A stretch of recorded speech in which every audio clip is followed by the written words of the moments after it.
All right, welcome, folks. Mil-Spec Opsmig here. This is going to be your live sit rep for Monday, 3/7/22, and we're going to kind of break right into it here over into Skyglass. So without further ado, let's hop on over here to the board. You guys can see it's a pretty active day up here across the U.S. We're going to start out here in the U.S., and then we're going to actually break away, get over to the Ukraine. We're going to look at some of the war maps, some of the air activity, and then just kind of wrap it all up.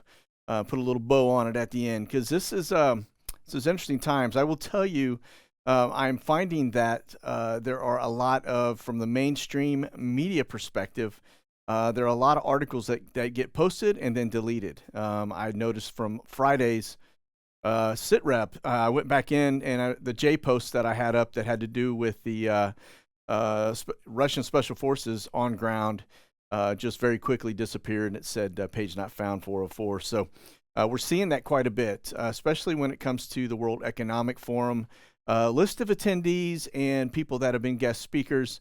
For example, Putin just kind of disappeared on there, yet Zelensky is still there. So just a data point, and I'll be talking more on those data points at a future date as we're trying to pull together some intel on that. So one of the things I want to point out here as we get into today's, I'm going to just start pulling in real quickly here in Skyglass, a lot of electronic equipment up. I'm looking at a lot of R135s.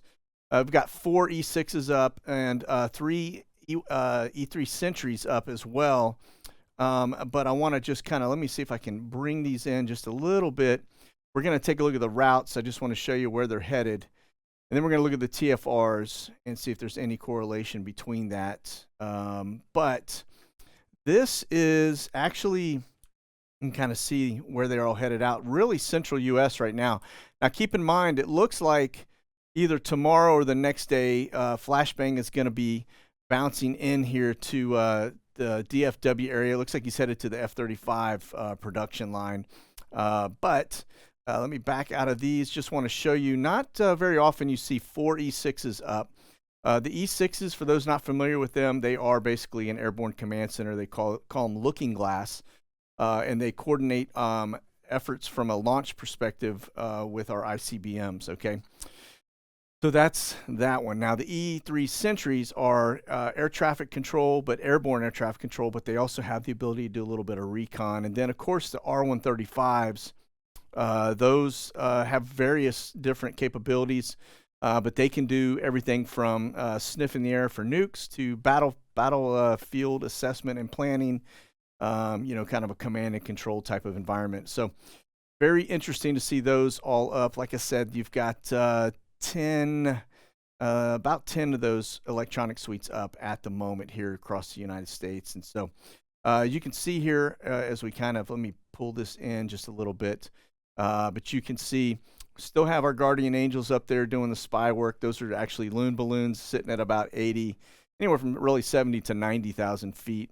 And if they're right here in the central U.S. like that one is, it's got range coast to coast, okay? So let's take a quick look at the heavies just here across the United States. C-130 activity you can see, and let me get in C-17s, the other C-130s. Getting kind of busy. We'll show the tracks on these so you guys can see. Now, I will tell you, Skyglass has done some great things within the latest update. It's incredible. With the click of a button, I can now look at the routes of any particular fleet or aircraft, and it's a pretty nice little way to look at the activity as you kind of get through it. It's like I said, it really kind of gives you a big picture on where we're traveling, what we're doing, in terms of heavy movement and heavy lifts. Okay, and so you can also see way back here in the background distance. Those are the C-17s that are also being counted in Europe. And so we're going to take a quicker or closer look at that as well. But you can see, if you want to look at global movements, this is the app to do it in terms of just in general fleet, from a heavy lift perspective. It's pretty remarkable.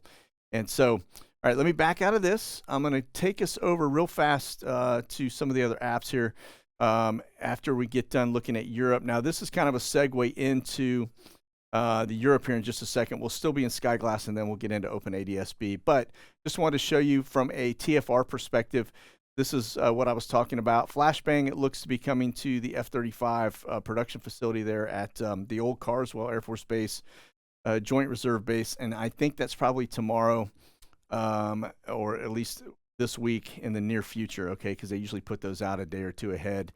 And then, let's see, base operations off Florida. This is a security TFR off Jacksonville. And then if we get up here, there is a VIP one in Philadelphia. Now, I don't know who that belongs to. That could be Bob Marley. But just want to point that out. And then, of course, the Senior Living Center Brown Zone, a.k.a. the Village, is a permanent one there. And then nothing really else on the West Coast that I'm seeing. This one here is a over Vegas is actually an air show, so really nothing to see. Okay. All right, let me back up 1 second. We get into his deal today. It looks like he's actually getting on the horn with a couple folks to talk about, the situation over there. I guess they're trying to figure out next strategy because it actually hurt ourselves more than it's hurt anybody else in terms of cutting off and doing sanctions to Russia, which is kind of an interesting thing, especially when you look at our gas prices now nationwide, higher than they've been since 2008. And then, of course, you've got the whole dilemma of, do you cut off what we buy from Russia in terms of fuel? And that is really a big deal because if you kicked them off the SWIFT, right? And they made those adjustments years ago with China to where they were actually able to trade without using the U.S. dollar. Well, if you know anything about the petrodollar, that is, U.S. dollar has been the basically that's what you trade petrol with, right? And so that has changed a little bit. Russia and China set up their own system outside of that SWIFT, and so as we sanction the SWIFT side to restrict money from moving, we also limited our ability to pay the Russians through that. Okay, and so now if we want to pay for gasoline, we actually have to convert it into ruble and pay them from another manner. But it doesn't make sense if you're implementing sanctions to go in and actually, you're basically funding their war. It's kind of stupid, right? Because you're buying all their fuel and gas from them. So anyway, just a data point. Again, we'll continue to watch that, all right? And so, but let me get over here real fast to my board. I want to show you what's been going on in terms of the heavies. If you get into the UK and Europe, all the way up to the border of Ukraine, you can see these are the activities that been taking shape over the last 12 hours. Quite a bit of movement in the region, all the way up from the Balkan Sea, all the way down to Cyprus and just west of Turkey and south of Italy.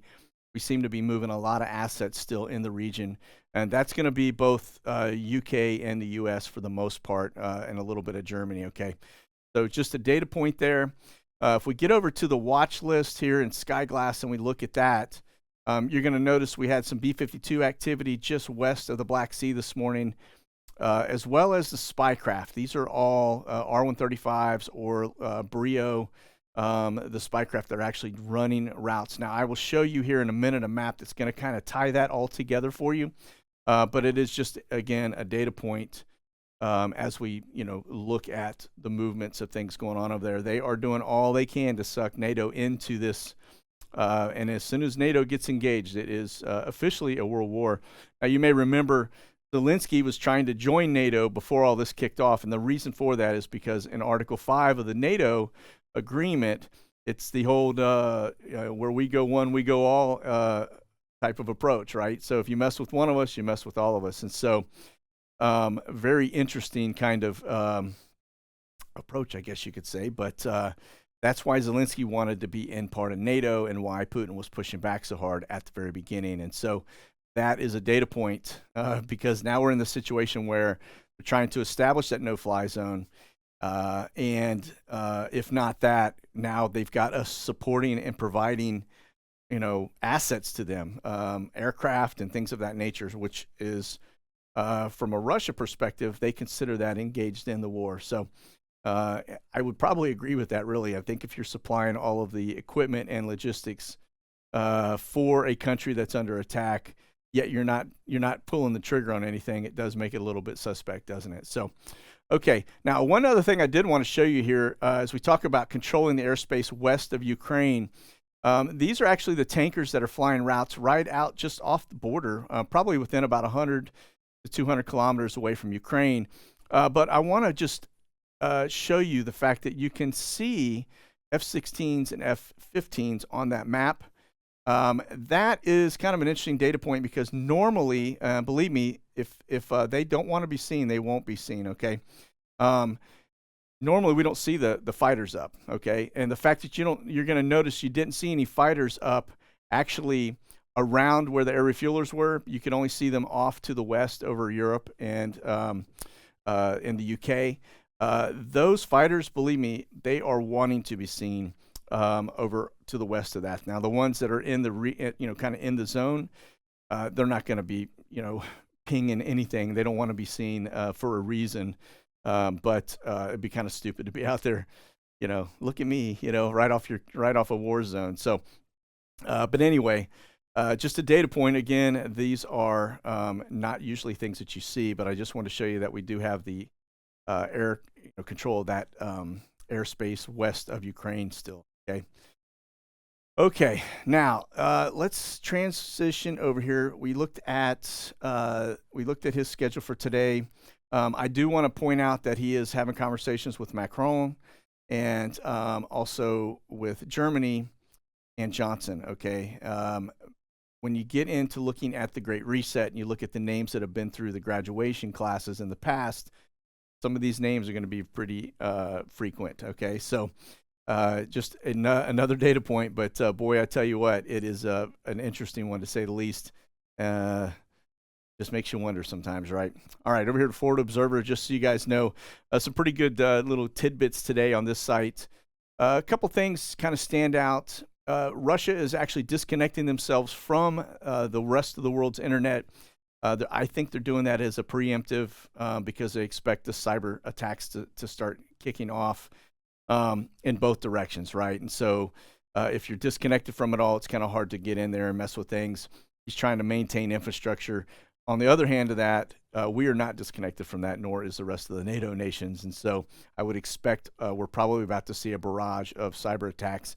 Surprised, really, that we haven't seen them yet to begin with. So let's see. The other things that I thought was interesting, Yellen actually talking about on Friday the fact that they don't expect economic growth to see any changes for the next several decades. Really not a good sign. I think we're on the brink of that economic collapse. I did notice that there were a lot of names in here with World Economic Forum. So this is all kind of part of the plan, right? And then last thing here, well, we talked a little bit about the fuel prices topping $4 a gallon. I imagine California, as this continues to go on, is going to be in the $8 range, if not more, for premium. So the other thing, too, don't lose sight. I know we're not talking on it today very much. But China is actually starting to make some noise over in the Western Pacific side. So we've been putting troops in there for quite some time. And so that is just a data point we have to keep eyes on, because as we all are looking over here to Ukraine, there's a lot of stuff, a lot of movements and assets being put into play into Asia. Okay. All right, let's look at the Black Sea. Just want to show you the gaping hole that's up here in this general area. Remember, this is Crimea right here, Ukraine up here. All right, and so this is probably a very big naval port and establishment for the Russians, as we'll look at here on this next map. Then this is really, check this out. This one, I ran across this. Somebody sent it to me, actually. It's pretty solid if you want to look at the movements and some of the information in terms of the intel gathered on Russian assets in the region, okay? And this is just strictly Russia, all right? But if you remember, our flights have been flying primarily up here, and we're wondering, why are we going so north into Poland? We've got the Swedes are actually flying recon flights in this general area, doing their surveillance. And we've got the Brits running all the way down into here, and then down in Romania. And then, of course, down here in the Black Sea, right? And we've got B-52s kind of flying in this general area. Now, the reason that's important is because these are Russian assets that are up here. You can kind of click on it and look at the naval bases, and it gives you basically all the assets that are there. Pretty staggering. This is a great little data tool. And, but yeah, you can see Russia is pretty much, positioned here along the border. They have barely even broken into the Ukraine yet. All right, this is they look to be moving assets up into these forward operating base locations, and then looks like they're going to be making a pretty big push. But you will notice here in the Black Sea, remember, this is the area we looked at that was pretty much empty. And this is Crimea, and you can see all of the assets that are backed up in that general area as we get in a little closer. So, yep, exactly what we thought. So that just kind of confirms what we're watching in terms of the intel that's being gathered in the region. So, all right, let's look at the cyber attacks. Now, this is a new one. I will tell you, I am meeting locally with somebody that's got a pretty heavy background on cybersecurity that can explain a lot of this for me, because this is kind of outside of my swim lane, but it is important because this is part of the big war picture as we look at things, okay? Now, the cyber attacks, I was looking at this earlier this morning, and I had these new, I don't even know what you want to call them. They're almost like sprites.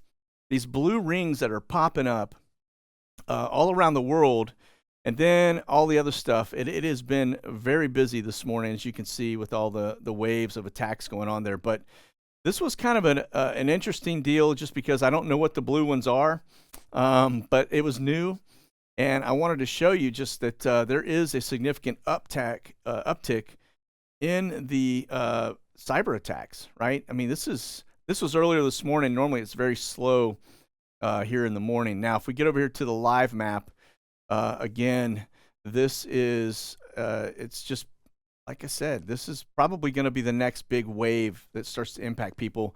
Putin has already shown the world that he can shut down transportation and food supplies and all kinds of things just without even doing anything but cyber attacks. And so, again, it just looks like it continues on with this barrage. This is daily, okay? All right, let's get over here and look at the flights real fast. These are going to be the UK. This morning, there were probably close to 18 flights that were active. We do have one that looks to be coming in here to the U.S. down into Vegas. We had another one that was landing up here in the Dakotas early this morning. Again, this is the UK coming inbound, but you can see they've got assets moving into the Middle East, right?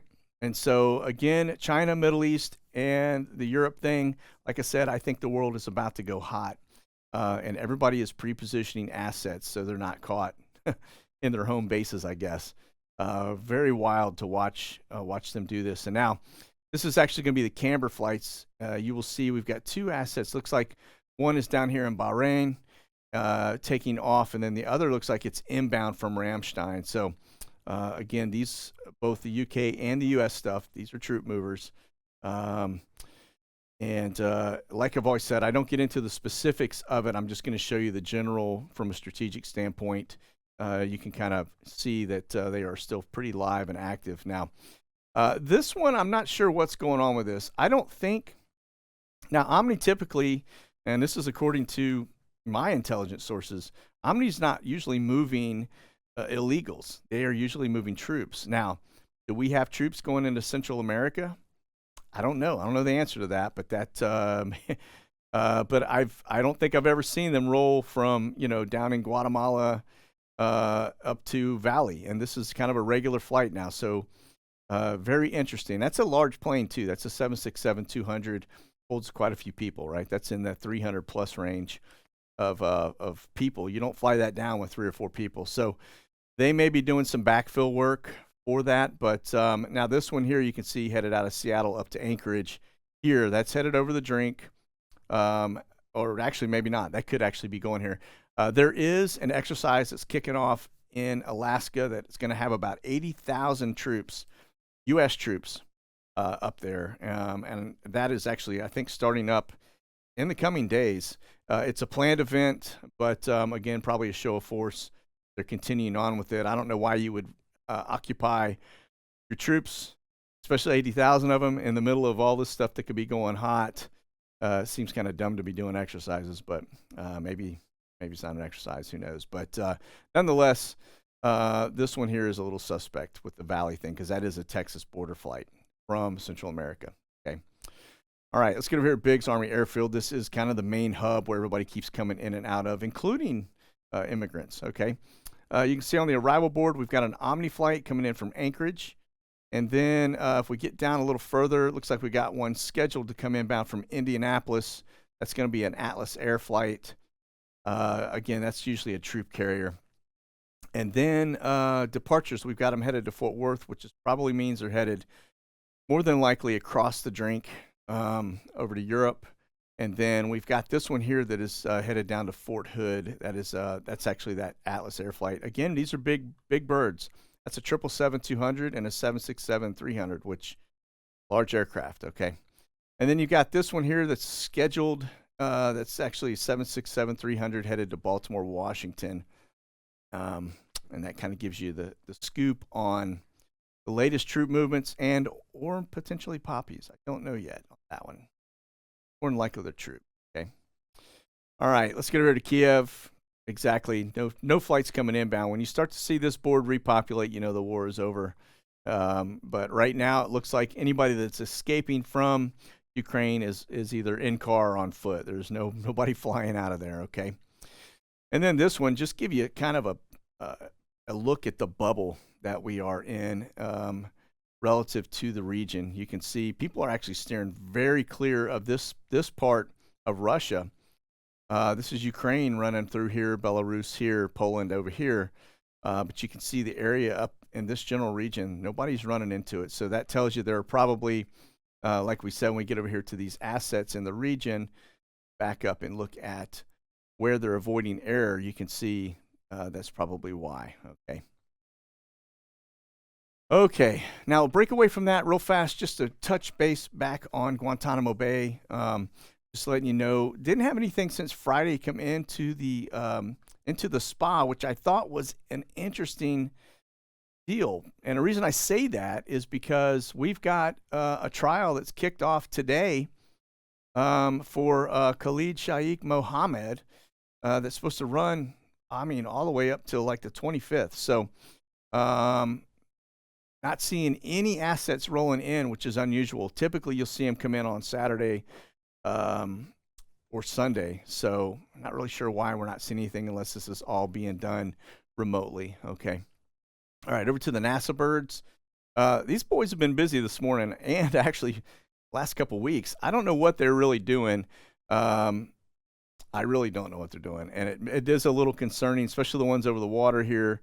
That's going to be a Navy P3, or actually it's a converted P3, but you can see them do that little loop and then back out. You know, they do everything from weather manipulation to the surveillance and recon. I mean, the planes are designed to do quite a bit of different things, so they're kind of plug and play. But again, don't know what they're doing. You can see this one here in the general area. That's kind of one of those little search grids, kind of sloppy search grid, but you know, that back and forth like that, typically when they're looking for something. Okay.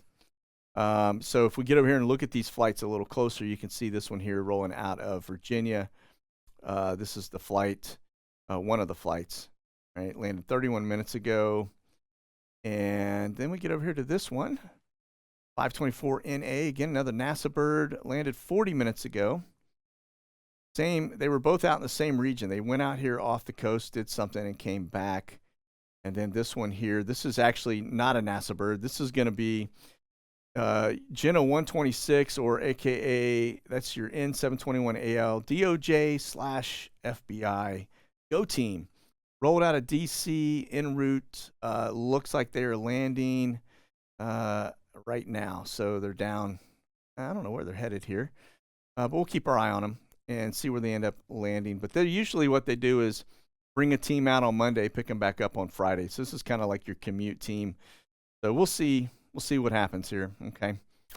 Typically watch that news cycle to find out something. So, all right, we get over here to our SatFlare website. We're going to see what is the latest and greatest. Let me hit a refresh on this and make sure we've got the latest inbound. This one burned up from the other day. So it looks like we've got a Starlink 1985, that yellow track right there. So this is kind of an interesting thing. I guess it gets scattered. I don't really know. These are supposed to be, the yellow lines are supposed to be when the debris starts coming in. They're the plot lines. And today it says it's already decayed. All right, so that one's decayed. And I guess it threw debris all over everything. So Let me get over here to Cosmos 2241. Again, this is just space junk that is coming down, right? And so this one looks to be coming in tomorrow around 8 p.m. plus or minus 7 hours. So there's that. All right.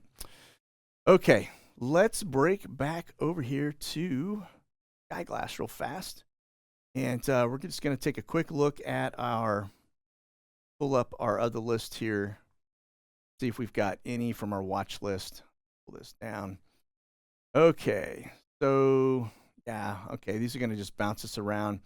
Now that is a B-52, just so you guys know. I know we were talking about this earlier. It looks like we've still got them up in the region. So this one's coming back. I'm gonna look at that flight pattern there, but yeah, we have definitely got some bombers deployed in the region. I've heard there were actually sightings of B-2s headed across as well into that region, and so I'm telling you, this if NATO gets engaged, this is going to get real ugly really fast. And but yeah, this is basically give you kind of an idea what the European skies look like right now. So it's quite busy, given the fact that over there in the Ukraine, if we look at current date and time, we just make sure that's accurate. 7:30 p.m.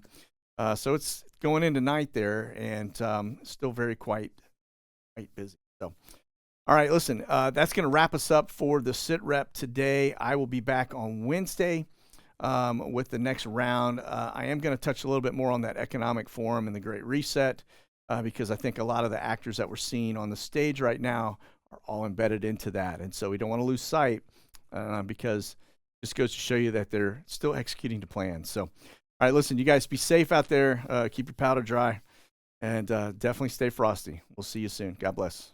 Monkey out.